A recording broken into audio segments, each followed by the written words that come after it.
In the heart of a bustling cafe, laughter rises and falls like waves against the shore. Glasses clink, conversations weave through the air, and bodies move in effortless proximity. Yet, amid this symphony of connection, a quiet figure sits alone at a corner table. The eyes trace the rim of a cooling cup, absorbing the warmth of others while feeling an invisible chill settle deeper within. Loneliness, perhaps the most paradoxical of human experiences, does not always arrive in silence or isolation. It can bloom most vividly in the very places designed for togetherness. Crowded rooms where faces surround, yet none truly see. This gentle ache whispers a profound truth. Belonging is not measured by nearness, but by resonance. In exploring the psychology of loneliness amid crowds, one uncovers the tender fragility of the human heart seeking to be known. In the soft glow of evening light, a crowded subway car sways gently through the city's underbelly. Bodies press close, shoulders brush, breaths mingle in the shared air. Phones illuminate faces in pale blue hues. Laughter erupts from one corner, a murmured conversation drifts from another. The carriage hums with the quiet electricity of lives overlapping, momentarily bound by the same journey. Yet, in the midst of this closeness, a solitary figure stands near the doors. Hands rest lightly on the pole, eyes lowered to the floor. The noise surrounds, yet does not touch. The warmth of others reaches the skin, yet leaves the heart untouched. A subtle ache settles, wordless and patient. It is not the sharp pain of abandonment, nor the dramatic sorrow of loss.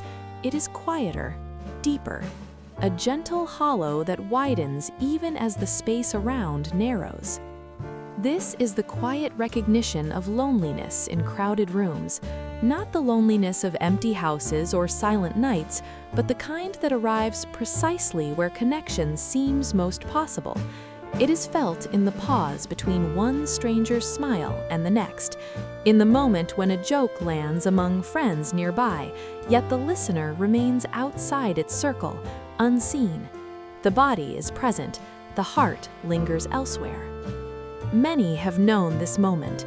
It arrives unannounced, often without clear cause. One can be surrounded by colleagues at a lively office gathering, by family at a holiday table, by acquaintances at a concert pulsing with shared rhythm, and still the inner silence grows.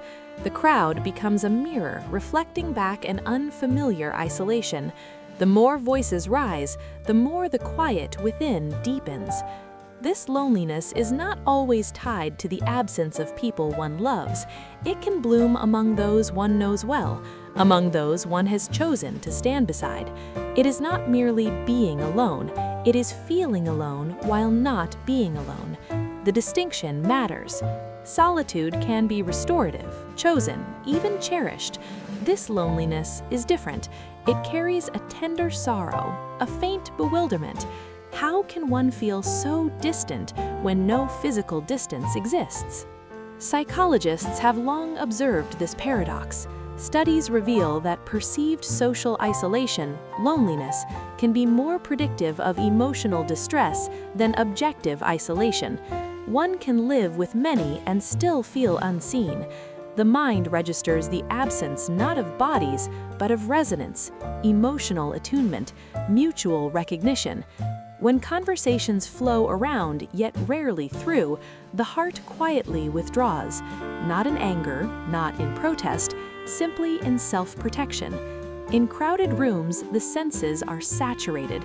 Sights, sounds, scents, all confirm presence in a social world, yet the emotional self can remain unfed.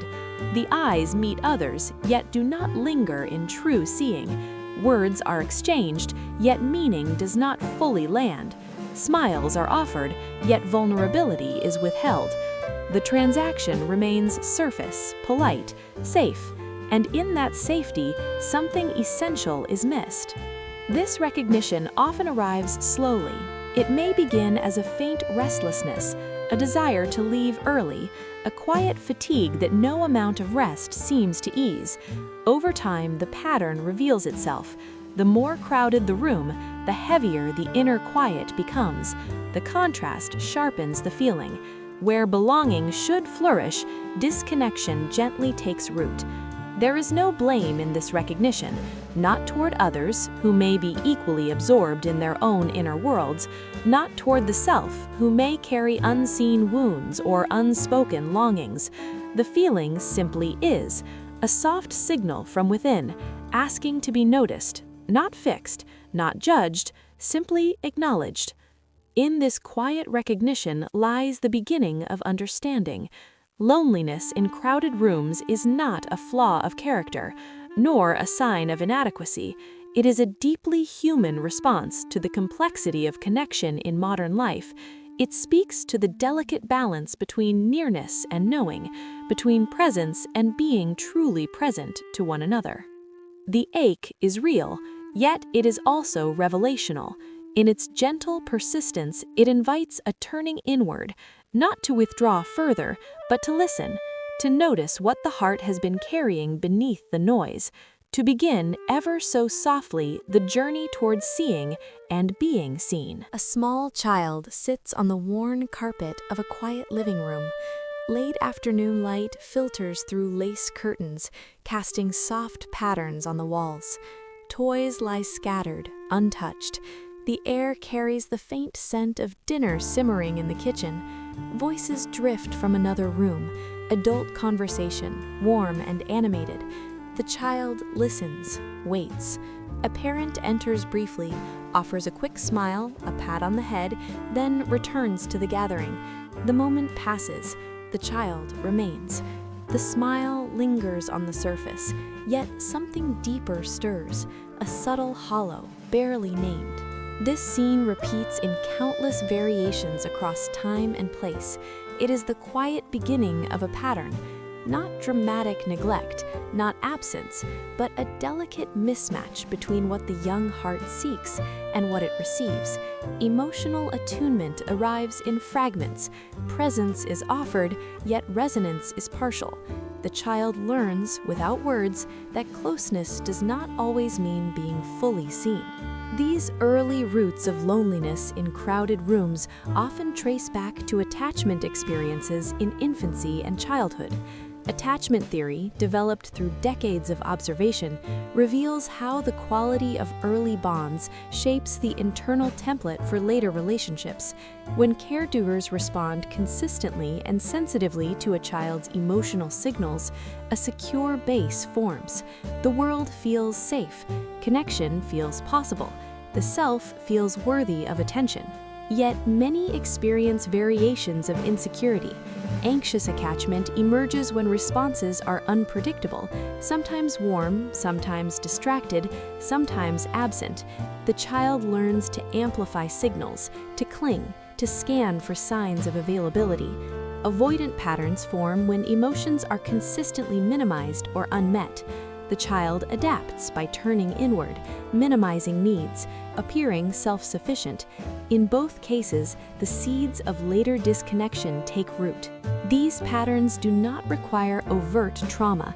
They can grow in homes filled with people, activity, love even. A parent preoccupied with work, siblings vying for attention, cultural norms that discourage emotional expression. The child absorbs subtle messages. Feelings are burdensome, vulnerability risky, full presence rare. Over time, the inner world adjusts. Expectation lowers. The heart learns to anticipate partial connection. Later, in adulthood, these templates quietly activate in social settings. Crowded rooms become stages where old patterns replay. The anxiously attached may hover at the edges of groups, scanning for inclusion, fearing rejection. A brief overlook, a conversation shifting away, echoes early unpredictability. The avoidantly attached may engage superficially, skilled at performance, yet withhold deeper self. Both experience the paradox, surrounded yet apart. Research illuminates these connections clearly. Longitudinal studies following children into adulthood show that insecure attachment correlates with higher reported loneliness, even among those with extensive social networks. The UCLA Loneliness Scale, used widely, reveals that subjective isolation often stems not from few relationships, but from perceived quality. Early bonds shape this perception profoundly. In one landmark study, infants classified as insecurely attached at 1 year showed decades later greater difficulty forming deep friendships. They reported feeling disconnected in groups. Their nervous systems remained subtly alert to social threat, even in safe environments. The body remembered what the mind might not fully recall. Connection had once been unreliable. Cultural and familial contexts deepen these roots. In homes where emotional expression was discouraged, big boys don't cry, don't burden others, children learned to silence inner experience. Crowds later become places where this silence feels safest. Vulnerability seems dangerous amid many eyes. The habit of self-containment, once protective, becomes isolating. Siblings, too, play a role. In large families, attention divides. One child may learn to wait patiently, needs deferred. Another may perform to capture notice. Both strategies serve survival. Both carry forward. In adulthood, crowded rooms trigger old adaptations, waiting unseen or performing without true sharing. These roots are not deterministic. They are tendencies, gentle imprints rather than unbreakable chains. Yet they explain why loneliness can feel so familiar in social abundance. The crowded room becomes a mirror reflecting early learning. Presence surrounds, yet deep resonance may not follow. Understanding these origins brings tender compassion. The ache felt amid others is not a failing of the present moment. It is an echo of adaptation, a child's wise response to the emotional world once offered. The heart did what it needed to protect itself. It learned distance as safety, partial connection as norm. In this recognition lies quiet grace. The pattern began long before the crowded room. It began in the soft light of childhood, where love was present yet sometimes out of reach, where the young self learned to carry unspoken longing alone. This understanding does not erase the feeling, it softens its edges. It invites gentleness toward the child who first felt the hollow and the adult who still carries it. The roots run deep, yet they are not the entire story. Awareness illuminates them. Compassion begins to loosen their hold. The journey from recognition towards integration starts here, in the gentle tracing back to where the silence first began. A dimly lit lecture hall fills with the soft murmur of anticipation. Slides project onto a screen, brain scans in shades of blue and red, neural pathways glowing like distant constellations. Researchers stand quietly, pointing to regions that activate in moments of social exclusion. The audience watches. In those images lies the silent architecture of loneliness, even when bodies crowd close together. The mind, intricate and vigilant, processes social environments with exquisite sensitivity. In crowded rooms, where connection seems abundant, hidden mechanisms can transform proximity into isolation.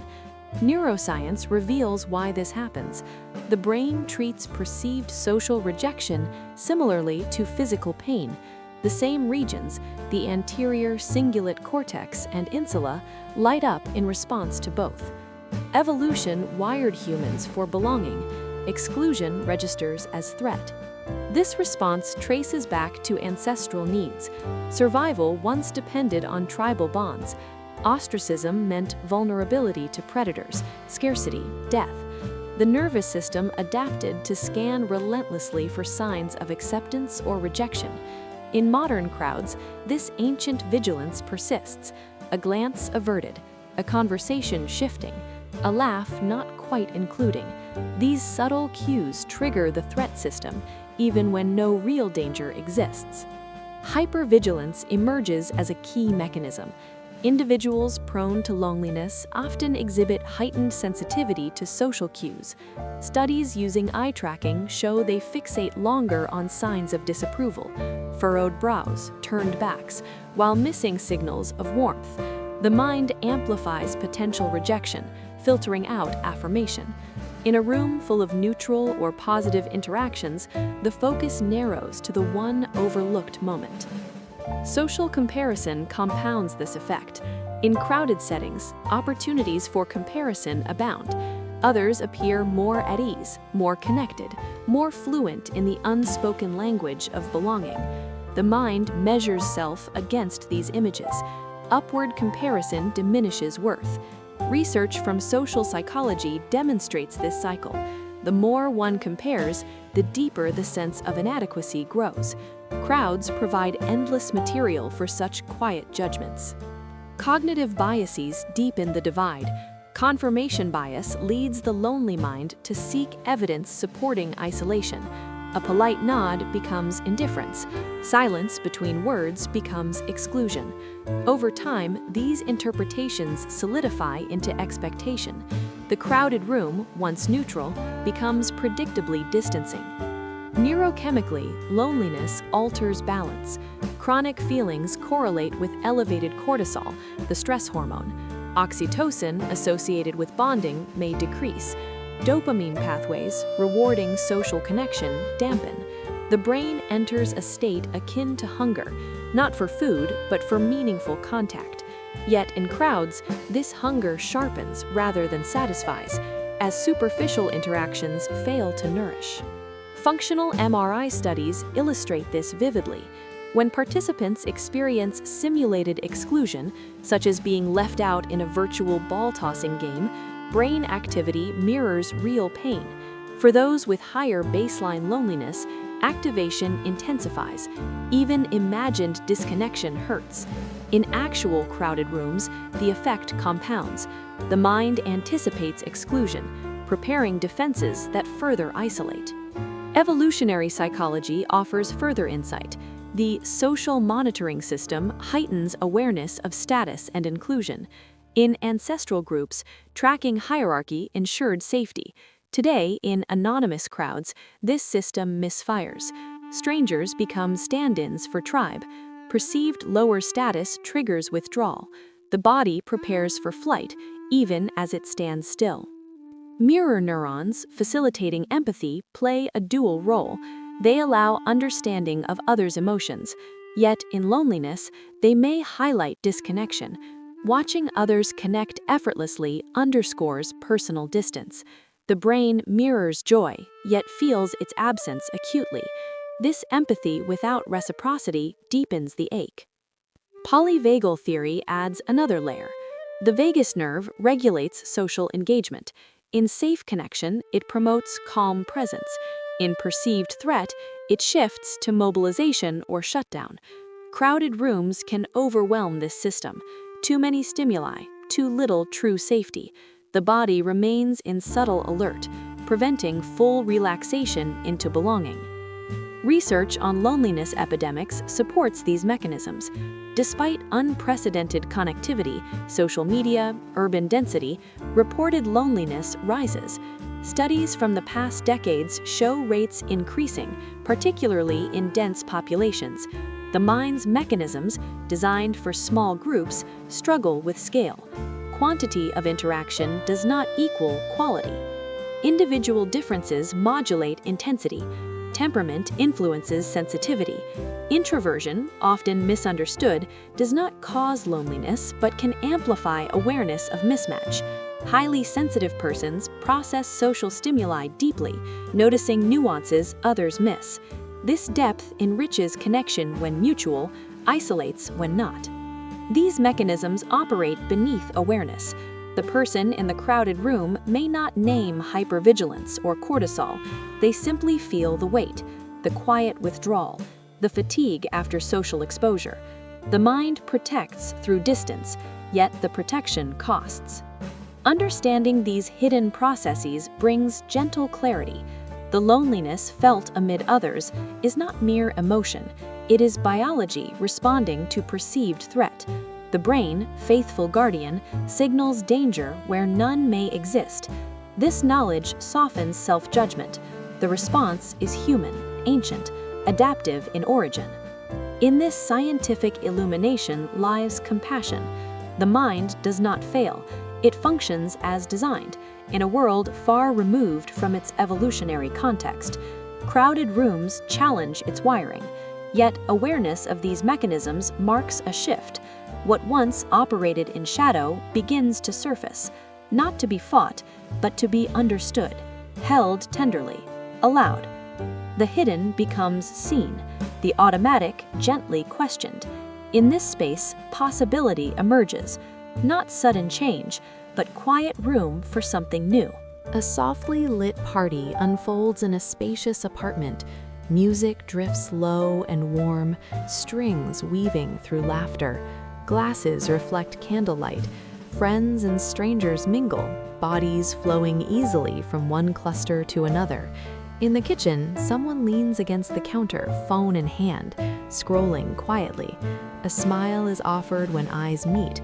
Conversation begins, light and polite. Yet beneath the surface, a subtle tension coils. The words feel rehearsed, the laughter slightly forced. The heart remains guarded, watching.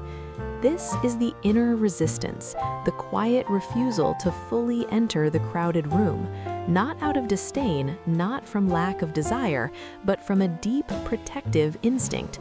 Loneliness has been felt, recognized, its roots traced, mechanisms understood, yet the self resists surrender. Vulnerability feels perilous. Opening risks the very ache one seeks to avoid. Resistance takes many forms. Some perform belonging masterfully. They laugh at the right moments, ask thoughtful questions, mirror the energy around them. Yet inside, a distance preserves. The performance exhausts. After hours of connection, fatigue deepens. The mask, once seamless, weighs heavy. This is emotional numbing, a gentle dissociation where presence is partial. The body engages, the deeper self observes from afar.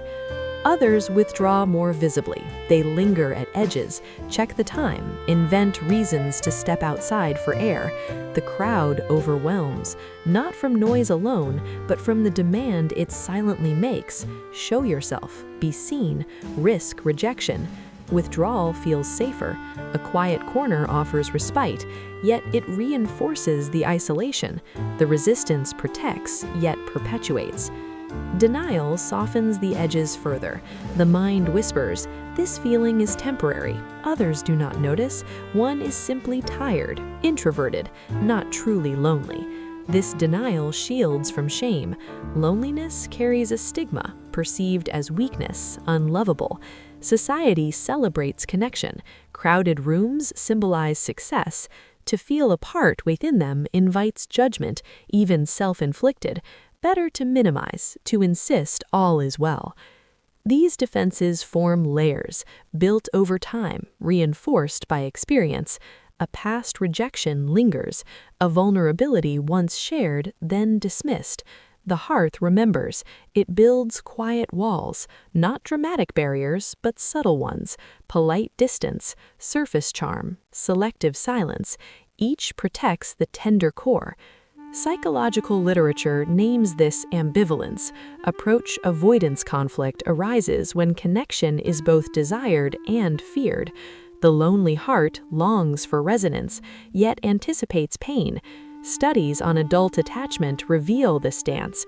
Insecurely attached individuals report higher loneliness, yet also greater fear of intimacy. Crowds amplify the conflict. Opportunity abounds. Risk feels acute. Cognitive dissonance emerges. The mind holds two truths. I wish to belong. I fear belonging. To resolve this, resistance strengthens. Behaviors justify distance. Others are superficial. Conversations shallow. The room too noisy. These rationalizations soothe, yet they deepen the divide. Emotional labor intensifies the strain. Maintaining the facade requires energy. Smiling through disconnection, listening without revealing. The cost accumulates. Burnout follows social exposure, not from interaction itself, but from the effort to bridge inner and outer worlds while keeping them apart. Fear of authenticity compounds resistance. In crowded rooms, vulnerability seems mismatched. Others appear confident, seamless. To reveal loneliness risks burdening, appearing needy. The self silences, yet this silence isolates further. The unspoken longing grows heavier. Shame quietly fuels the cycle. Loneliness evokes a sense of defectiveness. Why can others connect effortlessly? Why does the heart remain apart?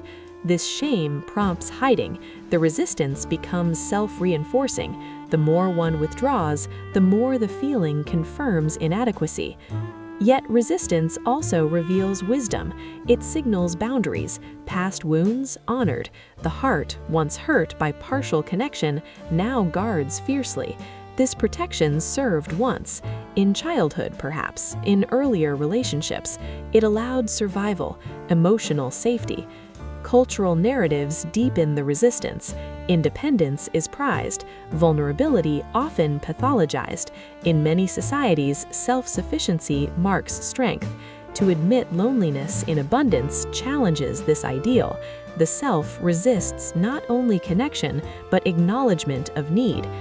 Interpersonal dynamics mirror inner conflict. In groups, roles solidify quickly. The listener, the entertainer, the observer. These roles offer safety, predictability, yet they limit depth. The resistance accepts the role, avoiding the unknown of true sharing. Over time, habits form. Crowded rooms become predictable in their distance. The pattern comforts, even as it aches. Change feels threatening. To lower guards risks overwhelming emotion, flood of unmet need, fear of rejection confirmed. This inner resistance is profoundly human, not a flaw, a response. The psyche navigates complex terrain, desire for connection amid fear of pain. Crowds expose this tension vividly. They promise belonging, highlight its absence. The resistance rises, gentle yet firm. In understanding this conflict lies tenderness. No judgment for the walls built. They were necessary once, served faithfully. The exhaustion felt is real, the performance courageous in its way, the withdrawal a form of care. Resistance does not last unchanged. Awareness softens it, the mechanisms seen, roots acknowledged. Now the inner struggle illuminated, not to force openness, but to allow space, to witness the protection without condemnation. In this witnessing, something shifts, ever so slightly. The resistance remains, yet it is held differently, with compassion. The heart begins to whisper, perhaps safety can be found not only in distance, but in gentle proximity to the ache itself. The crowded room waits, not as threat, but as mirror, reflecting both wound and possibility. The resistance, once guardian, may one day relax, not suddenly, but slowly, in its own time. A quiet bookstore cafe on a rainy afternoon. Steam rises from cups scattered across wooden tables. Pages turn softly. Rain taps against large windows, blurring the world outside. A few patrons sit alone, absorbed in books. Others share low conversations. In one corner, near a shelf of poetry, someone pauses. The book in hand speaks of solitude, not as emptiness, but as space. A line lingers. The heart knows its own quiet long before others do. The reader closes the volume slowly. Eyes lift. For the first time in the crowded hush, the surrounding presence feels less distant. This is the gentle turning point. Not a thunderous revelation, not a sudden flood of connection, but a quiet shift, a softening. The moment when loneliness, long recognized and resisted, is met with something new, self-compassion. The ache remains, yet it is held differently, no longer enemy, no longer secret shame, simply a part of the human landscape. These turning points arrive in small gestures, a deep breath amid the crowd, noticing the body's tension without judgment, a fleeting eye contact with another who seems equally adrift, offering a subtle nod of shared understanding, a private acknowledgement. This feeling is mine, and it is valid. Such moments do not erase isolation, they transform its weight. Often, the shift begins with self-kindness. Research on self-compassion, pioneered by Kristen Neff and others, shows its power to buffer loneliness. Treating oneself with the warmth one might offer a dear friend alters neural pathways. The inner critic quiets, the threat response eases. In crowded rooms, where comparison once stung, a gentler voice emerges. Others too carry unseen tenderness. Mindfulness practices facilitate this turn. Studies demonstrate that brief mindfulness training reduces perceived isolation. Attention turns inward, not to ruminate, but to observe. The hypervigilance softens. Rejection cues lose their grip. Presence anchors in the moment, the warmth of a cup, the rhythm of breath, rather than an anticipated exclusion. Authentic glimpses into shared humanity spark change. In a crowded train, one overhears a stranger's quiet sigh. In a meeting, another admits fatigue. These fragments reveal universality. Loneliness is not singular defect, it is collective thread. The realization lands softly. No one navigates crowds untouched by quiet longing. Vulnerability, once feared, begins to feel possible in measured steps, not grand confessions, but small truths. Admitting to a colleague, sometimes these events overwhelm me, or to oneself in silence, I feel apart tonight. Naming the feeling diminishes its power. Shame loosens, space opens. Therapeutic insights support this shift. Interventions focused on emotional awareness, such as acceptance and commitment therapy, help individuals approach rather than avoid difficult feelings. Loneliness, when met with acceptance, loses intensity. Resistance gives way to curiosity. What does this ache wish to teach? Neuroplasticity underpins possibility. The brain, once wired for protection, rewires through gentle repetition. Compassionate self-talk strengthens prefrontal regulation of threat centers. Over time, crowded rooms trigger less alarm, more openness. Journaling often marks the turn. Private words capture the nuance. The ache felt at a gathering, the defenses raised, the longing beneath. Reflection reveals patterns without judgment. Insight emerges organically. The loneliness becomes data, not destiny. Supportive relationships nurture the shift. Not crowds, but selected individuals who listen deeply. A friend who senses withdrawal and gently asks. A therapist who holds space without hurry. These connections model resonance. They prove vulnerability can be met with care. Creative expression offers another path. Art, music, writing, channels for the unspoken. In creating, the lonely heart externalizes its quiet.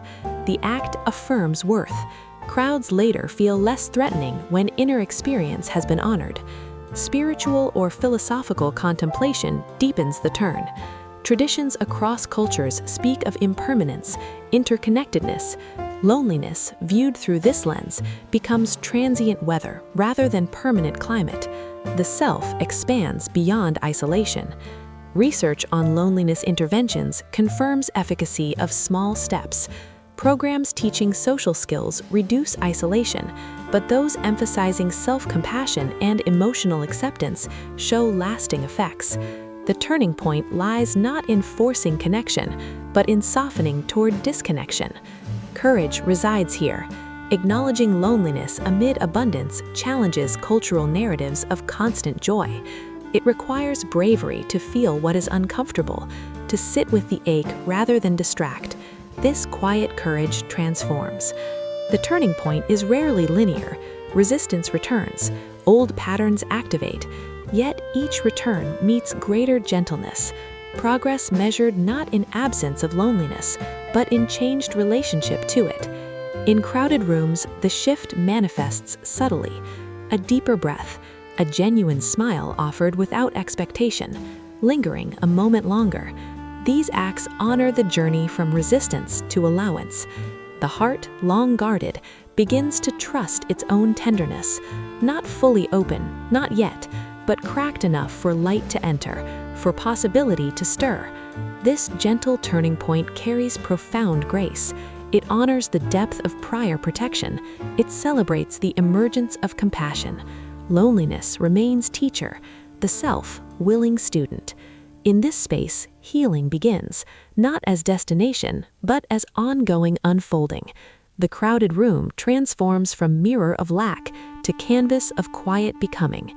The rain continues outside the bookstore window. The reader places the poetry volume back on the shelf. A soft exhale. Eyes meet another's across the room. A small nod. Shared. Understood. The turning has begun. A small park in early spring. Cherry blossoms drift like pale snow onto the path. Benches line the edges, some occupied by solitary readers, others by pairs sharing quiet words. Joggers pass. Dogs tug at leashes. Children's laughter rises from a distant playground. The air carries the faint scent of fresh earth and blooming life. Someone walks slowly, hands in pockets, eyes taking in the gentle motion of the crowd. Not apart from it now, not fully within, but present. The loneliness lingers, softer now, no longer a wall, more like a familiar companion, walking beside. Integration arrives not as triumph, not as the absence of loneliness, but as its quiet acceptance into the fuller landscape of the self. The ache coexists with moments of resonance. Crowded rooms no longer demand erasure of the feeling. They become spaces where both isolation and connection can breathe. This pathway begins with mindful presence, practices rooted in centuries of contemplation, now validated by modern research, teach gentle attention to the present. Studies show that regular mindfulness reduces loneliness scores significantly. The mind, once scanning for threat, learns to rest in sensation. The warmth of sunlight on skin, the rhythm of footsteps, the subtle shift of breath. In crowded settings, these anchors ground. The overwhelming stimulus softens into background. Selective vulnerability marks another step. Not openness with all, but discernment. Choosing moments, people, depths that feel safe. Research on social connection emphasizes quality over quantity. A few deep bonds buffer loneliness more than many shallow ones. Integration honors this. The heart opens gradually, a shared truth with one trusted listener, a quiet admission in safe company. These acts nourish without depletion. Self-compassion deepens the weave. Kristen Neff's work reveals 3 elements: kindness towards self, recognition of common humanity, mindful awareness. Practiced gently, they rewire response. In a crowded gathering, when distance rises, the inner voice offers warmth. This feeling is shared by many. It will pass. You are not broken. Neural pathways strengthen. The anterior cingulate quiets. Threat lessens. Emotional regulation skills support integration. Dialectical behavior therapy techniques, observing emotion without immediate reaction, allow loneliness to arise and subside. Crowds become laboratories, the feeling observed, named, held. Over time, intensity decreases, tolerance grows. The self remains steady amid fluctuation. Creative expression channels the energy. Journaling captures nuance. Art transforms ache into form. Music gives voice to silence. Studies link creative activities to reduced isolation. The act externalizes, shares without words. In crowded rooms later, the inner world feels less burdened. Having been expressed, it rests lighter. Nature offers quiet integration. Time in green spaces lowers cortisol, restores attention. Research from environmental psychology shows even brief exposure reduces loneliness. Parks, like the one with drifting blossoms, become bridges. Human presence surrounds, yet nature mediates. The self reconnects to larger rhythms, less alone in the grander scheme.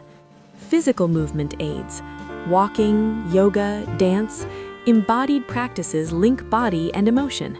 Studies demonstrate exercise decreases perceived isolation. Endorphins rise. The vagus nerve tones. In motion through crowded streets, the body feels alive, connected to itself first, then, gradually, to the flowing world around. Community in small doses nurtures. Not large gatherings at first, but chosen groups, book clubs, walking circles, volunteer settings with shared purpose. These spaces allow contribution without performance. Belonging emerges through doing together. Loneliness finds context. It becomes one thread among many. Digital boundaries support balance. Social media, often amplifying comparison, can be curated, time-limited, feeds shaped toward meaning. Research shows intentional use reduces loneliness. Integration includes wise engagement with modern crowds, virtual and physical. Therapeutic support guides many. Modalities like interpersonal therapy focus on relationship patterns. Cognitive approaches reframe biases. Humanistic therapies honor the whole self. Integration deepens under gentle guidance. The loneliness voiced, witnessed, transformed through reflection. Spiritual practices offer expansive integration. Contemplation of interconnectedness, whether through meditation, prayer, or philosophy, shifts perspective. The loneliness seen as part of impermanence, the self part of larger flow. Crowded rooms reflect this truth. All beings carry quiet longings. Separation softens. Gratitude practices subtly shift focus. Not forced positivity, but gentle noticing of small connections. A kind stranger's smile, a shared laugh, a moment of understanding. Research links gratitude to lower loneliness. The mind trains toward abundance within scarcity. Integration accepts fluctuation. Some days, crowded rooms feel warmer. Others, distance returns. This ebb honored, not resisted. The pathway allows both. Loneliness no longer defines, it informs. Over time, the self expands. Independence and interdependence weave together. Solitude cherished, connection welcomed when it arrives. Crowds become neutral canvases, sometimes vibrant with resonance, sometimes quiet with space. The heart learns a new rhythm, not constant belonging, but capacity for it.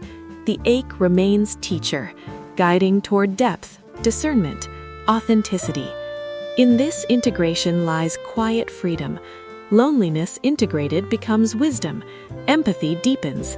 Others' hidden aches sensed more clearly. Compassion flows outward. The crowded park, once mirror of isolation, now reflects shared humanity. Blossoms continue to fall. The walker pauses, breathes. A child runs past, laughing. The sound touches something soft within. Not full merger, but gentle overlap. Enough. Integration is lifelong, gentle, unfinished, yet profoundly healing. The loneliness that once isolated now connects to self, to others, to the tender imperfection of being hinganen it many. The path widens, step by step, breath by breath. Crowded rooms transform into spaces of possibility, where loneliness and belonging walk together, no longer at war, simply part of the same quiet journey. Twilight settles over a vast city rooftop garden. Lights begin to flicker on below, thousands of windows glowing like quiet stars against the darkening sky. People move through streets far beneath, some alone, some in pairs, some in flowing groups. Music drifts faintly from an open window somewhere. Laughter rises and fades. The air carries the cool promise of night. On the rooftop, a solitary figure stands near the edge, hands resting on the railing. The wind touches the face gently. Eyes trace the endless motion below. The heart feels the familiar hush, yet tonight, the hush does not close in, it opens. Loneliness in crowded rooms has been a quiet companion through this journey, recognized in its tender ache, traced to early roots of partial connection. understood through the mind's ancient mechanisms, resisted with protective walls, met at last with gentle turning and slow integration. Now, in this closing reflection, it reveals itself not as burden, but as teacher, a soft mirror held to the human soul. This loneliness speaks a profound truth. To be human is to long, not for constant merger, but for moments of true resonance amid inevitable separateness. Crowded rooms, cities, cafes, trains, gatherings magnify this longing. They promise belonging in their very density, yet they also illuminate its fragility. Each person carries an inner world vast and unseen. Proximity does not guarantee passage. In this paradox lies beauty. Loneliness invites depth. It slows the rush towards surface ease. It asks, what does it mean to truly see another, to be seen? The ache, when held with compassion, cultivates empathy. Those who have known isolation in abundance often sense it in others. A quiet glance across a subway car, a subtle softening when someone withdraws. The heart, touched by its own silence, extends gentle recognition. Modern life amplifies the crowded loneliness. Technology connects across distances, yet often leaves resonance shallow. Urban density surrounds with bodies, while inner worlds remain private. Yet this same era offers tools for understanding, psychology, neuroscience, mindfulness, that earlier generations lacked. The loneliness felt today is not new. Poems, letters, art through centuries whisper the same quiet sorrow amid feasts and festivals. What differs is awareness, the willingness to name it without shame. Loneliness teaches impermanence. Emotions rise like weather. Crowds shift like tides. No state endures unchanged. The ache that once felt eternal softens with time, with breath, with small acts of kindness toward self. Integration reveals this flow. Connection arrives not as permanent possession, but as fleeting gift, cherished precisely for its transience. It also eliminates interdependence. No self exists in true isolation. Early bonds shape, cultures influence, societies structure the spaces where crowds gather. Loneliness in abundance reflects collective patterns as much as individual ones. In noticing this, compassion expands outward toward those who design cities, who build digital spaces, who shape norms around vulnerability. Perhaps most tenderly, loneliness honors individuality. In crowded rooms, the refusal to fully merge protects the unique inner landscape. Not all hearts seek constant company. Some thrive in selective depth, others in rich solitude. The ache signals when balance tilts, when meaningful contact has grown scarce. It guides return not to forced belonging, but to authentic presence. Across cultures, wisdom traditions have long viewed solitude's shadow with reverence. The Desert Fathers sought isolation to find connection deeper than human. Eastern philosophies embrace the emptiness that allows fullness.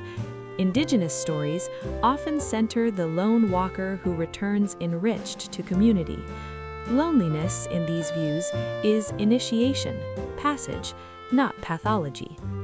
In contemporary research, this poetic truth finds echo. Longitudinal studies reveal that those who integrate difficult emotions rather than suppress report greater life satisfaction. The capacity to hold loneliness correlates with resilience, with creativity, with deeper relationships when they form. The rooftop figure breathes deeply. The city lights spread like a quiet galaxy, each window a private universe, each street a flowing river of separate journeys briefly converging. The loneliness felt here is no longer heavy, it is spacious. It allows the beauty of distance and the possibility of closeness to coexist. This feeling connects across time, to every soul who has stood in a crowded marketplace yet felt the inner hush, to every quiet child at a family table, to every adult scanning faces for recognition. The thread weaves through humanity, binding in shared vulnerability. In accepting this loneliness, freedom emerges, not freedom from feeling, but freedom within it. The heart no longer demands constant external mirroring. It finds reflection within, in nature's rhythms, in creative flow, in small, chosen bonds. Crowded rooms become less threatening. They are simply human gatherings, imperfect, transient, alive. The night deepens. Stars appear faintly above the city glow. The figure turns from the railing, walks slowly toward the door. The hush remains, yet it sings now, a quiet song of belonging not to the crowd, but to the vast, tender mystery of being alive among many. Loneliness in crowded rooms, carried with grace, becomes quiet strength. It reminds connection is precious because it is not constant. Presence is profound because it is chosen. The human heart, in its longing, reveals its boundless capacity for depth, for compassion, for gentle coexistence with its own sacred silence. And in that silence, something eternal stirs, a soft knowing. All are alone, all are together. The paradox holds, the heart rests within it. The rooftop door closes gently. Lights continue below. Life flows on, quietly, beautifully, humanly.